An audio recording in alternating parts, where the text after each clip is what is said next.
As-tu déjà ressenti qu'une personne entrait dans ta vie au moment parfait, comme si le destin lui-même l'avait placé là, juste au bon instant? Ce n'est pas une coïncidence.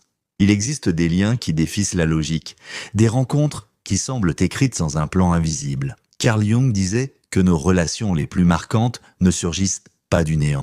Elles sont guidées par une force profonde cachée dans notre psyché et dans l'inconscient collectif. Quand deux âmes vibrent sur la même fréquence, leurs chemins se croisent inévitablement. Ce n'est pas qu'une question d'attirance ou de compatibilité. C'est une résonance, un écho entre deux mondes intérieurs qui se reconnaissent. Jung appelait cela la synchronicité. Ces événements qui semblent aléatoires, mais qui portent un sens caché, comme si la vie elle-même tissait ses fils invisibles, pour que les âmes se rencontrent au moment juste. L'attraction entre deux êtres ne vient pas seulement du désir ou de la logique, elle naît d'un espace beaucoup plus profond, l'inconscient. En chacun de nous existe un monde secret, un lieu où dorment nos blessures et nos désirs les plus vrais. Et quand quelqu'un entre dans ta vie et touche cet espace-là, tu le sens, instantanément, comme si ton âme reconnaissait quelque chose, un souvenir ancien, une vibration familière. Ce n'est pas juste de l'attachement, ni une simple émotion. Quelque chose en toi murmure, cette personne est là pour une raison. Peut-être pour t'apprendre une leçon, peut-être pour guérir une blessure, ou pour te montrer une part de toi que tu n'avais jamais vue. Jung disait que personne ne croise notre route par hasard. Même ceux qui nous blessent sont là pour un but. Ils représentent des parties de nous-mêmes que nous devons affronter, comprendre ou transformer. Quand tu ressens une connexion profonde avec quelqu'un, c'est souvent ton inconscient qui se reflète à travers l'autre. Souvent, ce qui t'attire, ce n'est ni son apparence, ni sa personnalité, mais la façon dont cette personne réveille en toi ce que tu avais enfoui. C'est pour ça que certaines relations paraissent inévitables, comme si une force invisible te poussait vers elle. Jung voyait dans cela le voyage de l'âme vers la plénitude, le chemin qui nous pousse à devenir entiers à travers nos liens. Mais ce voyage a son paradoxe. Cette attraction peut être une bénédiction ou une épreuve. De la même manière que la conscience peut nous libérer, elle peut aussi nous piéger dans la répétition. As-tu déjà remarqué comme tu peux être attiré et encore par des personnes qui te font souffrir, ou comme tu retombes dans les mêmes schémas? Pour Jung, ce n'est pas le hasard. C'est ton inconscient qui cherche à guérir ce qui n'a pas encore été compris. L'inconscient projette sur les autres ce que tu refuses encore de voir en toi. Si tu portes la peur de l'abandon, tu rencontreras des âmes qui te la feront revivre. Si tu portes une insécurité, la vie t'enverra des miroirs pour la confronter. Non pas pour te punir, mais pour te libérer. L'univers agit comme un miroir. Il te renvoie les visages nécessaires à ta guérison.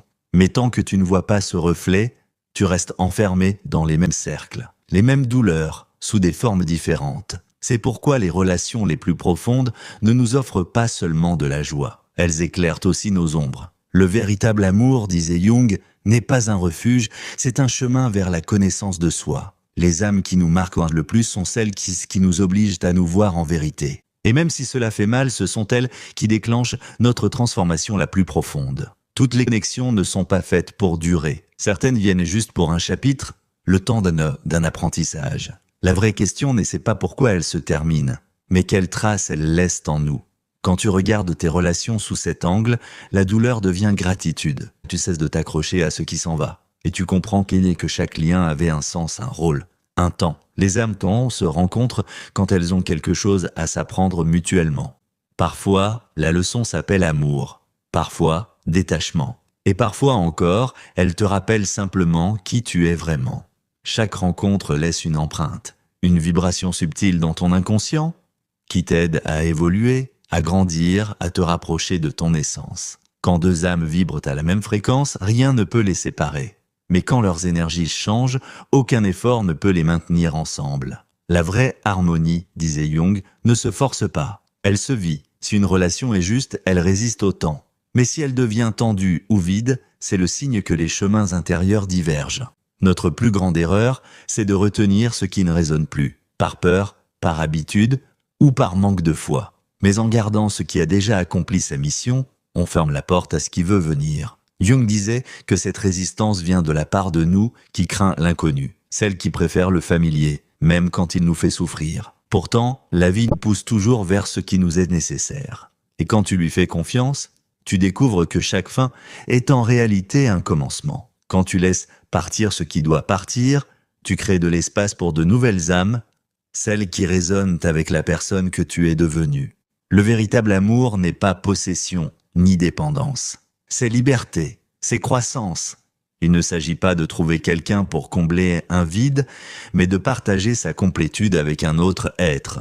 Quand deux âmes se rencontrent au bon moment, leur lien dépasse le temps et la raison. Pas besoin d'explications ni de promesses. Elles se reconnaissent simplement. Mais pour cela, un travail intérieur est nécessaire. Explorer ses ombres, guérir ses blessures et apprendre à se connaître profondément. Jung disait que la plus grande aventure n'est pas de trouver quelqu'un d'autre, mais de se trouver soi-même. Et quand tu te trouves, les bonnes relations apparaissent, naturellement, sans poursuite, sans effort. Ce chemin demande du courage, car se connaître, c'est faire face à soi, à ses peurs, ses blessures, ses échecs. C'est admettre que certaines relations ont échoué, non par manque d'amour, mais parce que nous n'étions pas encore prêts à aimer vraiment. L'amour n'est pas quelque chose qui nous arrive, c'est quelque chose que l'on construit, d'abord à l'intérieur. Si tu portes le chaos, tu attireras le chaos. Si tu portes la peur, tu attireras le doute. Mais si tu cultives la paix, tu rencontreras la paix. C'est une loi universelle. Alors, au lieu de te demander « pourquoi je ne trouve pas la relation que je veux ?», demande-toi plutôt « qui suis-je aujourd'hui ?» Car l'amour que tu reçois n'est que le reflet de celui que tu te portes. Si tu ne te respectes pas, tu rencontreras ceux qui franchissent tes limites. Mais si tu vibres dans la clarté et la sincérité, tu attireras ceux qui partagent cette vibration. La vie n'est pas une quête pour trouver quelqu'un, c'est une quête pour te retrouver toi-même. Et quand tu y parviens, les bonnes âmes se présentent. Non parce que tu les cherches, mais parce que ton énergie est enfin prête à les accueillir. Alors, la solitude ne fait plus peur. Tu cesses de la voir comme un vide et tu la reconnais comme un espace sacré, celui où tu grandis. Tu ne t'accroches plus à ce qui te blesse parce que tu comprends, l'amour n'est pas souffrance, il est expansion. Et le jour où tu réalises que tu étais déjà complet, c'est ce jour-là que le véritable miracle se produit. Quand tu n'aimes plus par manque mais par plénitude, quand tu vibres depuis ton essence la plus pure, alors la bonne personne apparaît, non pas pour te sauver, mais pour marcher à tes côtés, dans la même lumière. C'est pour cela que tant de gens trouvent l'amour au moment où ils cessent de le chercher. Ce n'est pas un hasard, c'est la plus juste des lois de l'univers. Jung disait, les relations les plus profondes sont celles qui permettent aux deux âmes d'évoluer. Les vraies connexions ne sont pas des attachements, elles sont des alliances d'évolution. Quand deux êtres ont vraiment travaillé sur eux-mêmes, leur lien devient indestructible. Sans peur, sans masque, sans jeu. Seulement de la présence et de l'amour vrai. Mais pour atteindre ce niveau, il faut d'abord se rencontrer soi-même, guérir ses blessures, embrasser ses ombres et apprendre à s'aimer tel qu'on est. Alors seulement tu seras prêt et à recevoir l'amour que ton âme appelle depuis toujours. La prochaine fois que tu ressens une connexion intense, demande-toi, cette personne reflète-t-elle ma croissance ou mes blessures? Cette relation parle-t-elle d'expansion ou de répétition? Ta réponse te dira tout. Parce qu'au fond, le destin n'est pas un mystère.